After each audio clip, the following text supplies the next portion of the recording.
हैदराबाद के शहरी किंग्समैन की फतह के लिए पुरुम्मीद हैं। पीएसएल का फाइनल देखने के लिए शहर में जगह जगह बड़ी स्क्रीन से लग गई हैं। मजीद जानते हैं ब्यूरो हेड हैदराबाद इरफान आराई से। इरफान आराई बताइएगा, हैदराबाद के अवाम कितने एक्साइटेड हैं? जी, सुपर लीग का बड़ा टाकरा है हैदराबाद किंग्समैन और पेशावर ज़ल्मी के दरमियान। हैदराबाद के शहरी जो हैं वो इस वक्त बहुत पुरजोश हैं। शहर में शाहराहें हों या पार्क हों, स्क्रीन्स लगा दी गई हैं और लाइव मैच दिखाने के इंतजामात मुकम्मल किए गए हैं।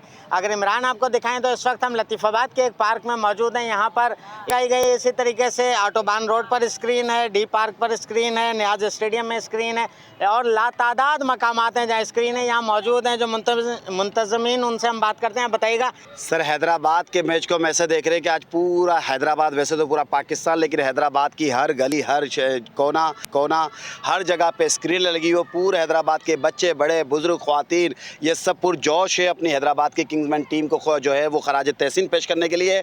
शहरी पुरजोश हैं और शहरी चाहते हैं कि आज सुपर लीग में पहला मुकाबला फाइनल में पहली बार हैदराबाद किंग्समैन का है और टीम फतेहयाब हो जिसका भरपूर जा सके। बहुत शुक्रिया इरफान। सब्सक्राइब करें और बेल दबाएं ताकि कोई खबर रह न जाए।